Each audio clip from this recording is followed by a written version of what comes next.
আমার জন্মস্থান খুলনা। ডুমুরিয়া অঞ্চলটায় হিন্দু জনগোষ্ঠীর উপস্থিতি তুলনামূলক বেশি। ব্যক্তিগতভাবে তারা গোলাম পরোয়ারকে বেশ সম্মান করে, কারণ তার নেতৃত্বে নিজেদের জন্য বেশি নিরাপত্তা অনুভব করে তারা। মূল কারণ এটি, হিন্দু মুসলিম বিষয় নয়। জামাত তো নির্বাচনী দল, তারা তো সবাইকে নিয়েই কাজ করে।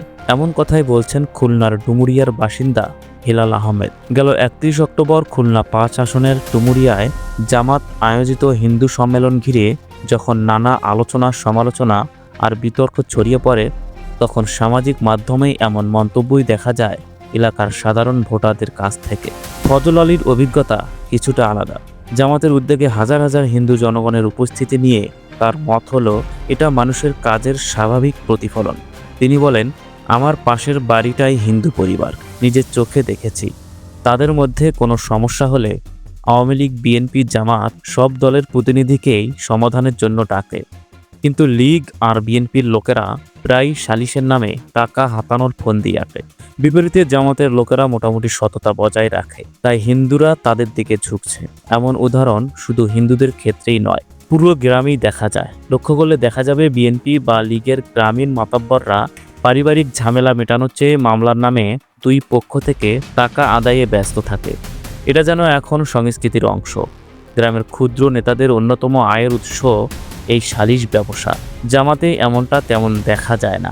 এই কারণেই একসময়ে বিএনপি নেতা জসিম এনায়েত লিপু লিখেছেন, আমি দেখেছি অনেক কঠোর বিএনপি সমর্থক এখন জামাতের পক্ষে কথা বলছে।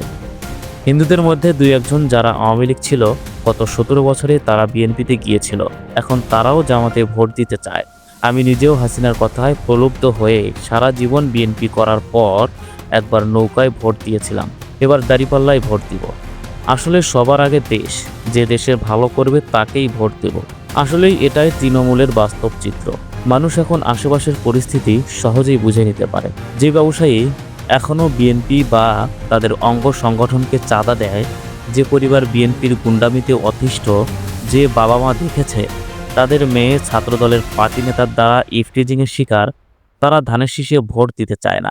যে তরুণ শহরে ফেসবুকে নারায়ণগঞ্জের জাকির খানের সন্ত্রাসী ভিডিও দেখে বিরক্ত, সেও ব্যালটে বিকল্প খুঁজবে।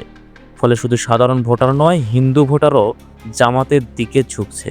বলা চলে নীরব এক বয়কট শুরু হয়েছে বিএনপির বিরুদ্ধে। এখন মানুষ ভয় কাটিয়ে সেটা প্রকাশ্যেও বলছে। চায়ের দোকানের কথোপকথনেই তার প্রমাণ মিলবে।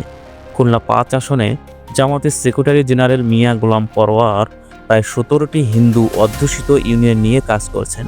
এখানেই ২০০১ সালে তিনি এমপি নির্বাচিত হন, মূলত হিন্দু ভোটে। ফুলতলা, ডুমুরিয়া, গিলাতলা ও আটিরাকেলা নিয়ে গঠিত এই আসনটিতে বহুবার আওয়ামী লীগের প্রার্থী নির্বাচিত হয়েছে। নৌকার প্রার্থী নারায়ণ চন্দ্র, যিনি নানা বিতর্কে জড়ানো মানুষ, তিনিও বারবার এমপি হয়েছেন হিন্দু ভোটের জোরে। কিন্তু ২০০১ সালে গোলাম পরোয়ার মাত্র ৪,০০০ ভোটে তাকে হারান। তখন হিন্দু ভোটেরও বড় অংশ জামাতের প্রার্থীর পক্ষে গিয়েছিল। গোলাম পরোয়ারের ব্যক্তিগত ইমেজ ও নারায়ণের প্রতি ক্ষোভ থেকেই হিন্দু ভোটাররা সেবার দাঁড়িপাল্লায় সিল মারে। খুলনার সাম্প্রদায়িক সম্প্রীতির যে পরিবেশ তৈরি হয়েছে তার শিকড় কিন্তু নতুন নয়।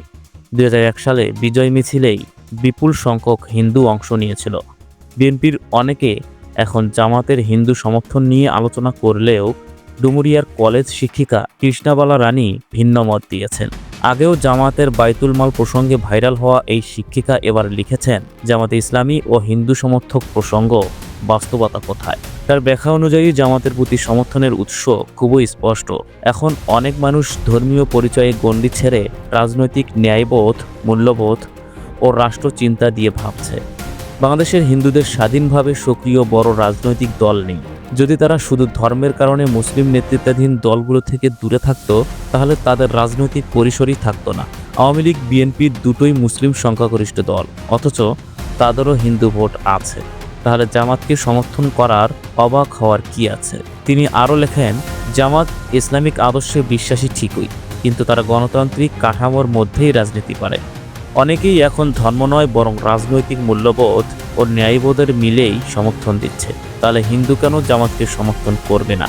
শেষ পর্যন্ত সবাই তো এই দেশের নাগরিক। আওয়ামী লীগ, বিএনপি বা জামাত তিনটিই মুসলিম প্রধান দল।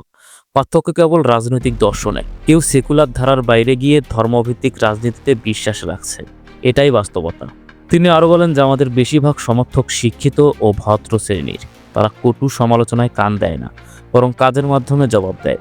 সমাজ উন্নয়নে যদি কোনো ধর্মীয় গোষ্ঠী ভূমিকা রাখে, তাহলে সমর্থনে সমস্যা কোথায়? ইতিহাসে এমন নজির অনেক। যেখানে চিন্তা উন্মুক্ত, সেখানে সমর্থনের দেওয়ালও ছোট হয়। সত্যিই অসাধারণ ব্যাখ্যা। এখন বিএনপি যতই সমালোচনা করুক, বাস্তবতা বদলে গেছে। জামাতের হিন্দু অধ্যুষিত আসনে জেতা নতুন নয়। যেমন খুলনা 5-এ গোলাম পরওয়ার নারায়ণচন্দ্রকে হারিয়েছিলেন, তেমনি 1996 সালে পিরোজপুরে আল্লামা দিলওয়ার হোসেন সাইদি হারিয়েছিলেন আওয়ামী লীগের সুধাংশু শেখর হালদারকে। সেই এলাকার হিন্দুরা সাইদি সাহেবকে কত ভালোবাসতেন তার প্রমাণ সুখরঞ্জন বালি, যিনি সাইদির পক্ষে সাক্ষী দিয়ে গুম হয়েছিলেন।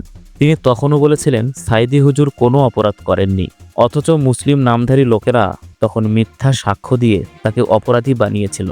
এখানেই বোঝা যায় কেন হিন্দুরা আজও জামাতের প্রতি আস্থা রাখে। সাইদি ও গোলাম পরওয়ারের পর এবার জামাতে ঝুঁকেছে আরেক হিন্দু অধ্যুষিত এলাকা, সুনামগঞ্জের দিরাই সাল্লায়। সেখানে মনোনয়ন পেয়েছেন অ্যাডভোকেট শিশির মনি। দিরাই সাল্লা হাওড় অঞ্চলের জটিল আসন, যেখানে স্বাধীনতার পর থেকেই সেন ও সুরঞ্জিত পরিবার জয়ী হয়েছে।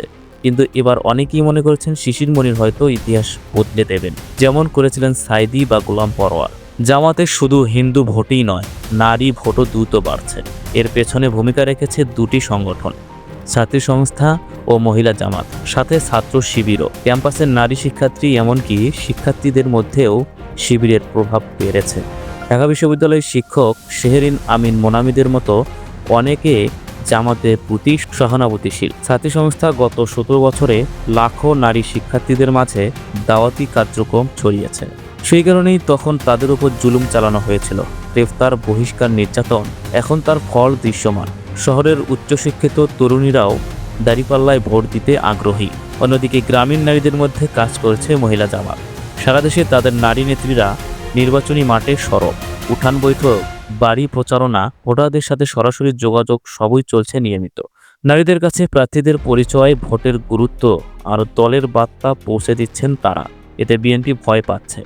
অভিযোগ তুলছে মহিলা জামাত চাল ডাল টাকা বিতরণ করে ভোট চাচ্ছে।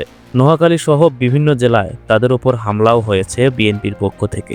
এভাবে জামাত এখন বিএনপির দুটি ঐতিহ্যগত ভোট ব্যাংক, হিন্দু ও নারী ভোট, দুটোতেই দখল নিচ্ছে। বিএনপি ভেবেছিল ধর্মের তাস খেলে জামাতকে সাম্প্রদায়িক একা দিয়ে হিন্দু ভোট টেনে নেবে, কিন্তু জামাতের কৌশলে তা আর সম্ভব নয়। বরং নারীদের নিরাপত্তা ও কর্মসংস্থানের আশ্বাস দিয়ে তারা জনপ্রিয়তা পেয়েছে। দর্শক, আপনারা কি মনে করেন এই প্রতিবেদন সম্পর্কে? নিচের কমেন্টে জানান। আর চ্যানেলটিতে নতুন হলে অবশ্যই সাবস্ক্রাইব করুন এবং পাশে থাকা বেল আইকনটিতে চাপতে ভুলবেন না। ধন্যবাদ।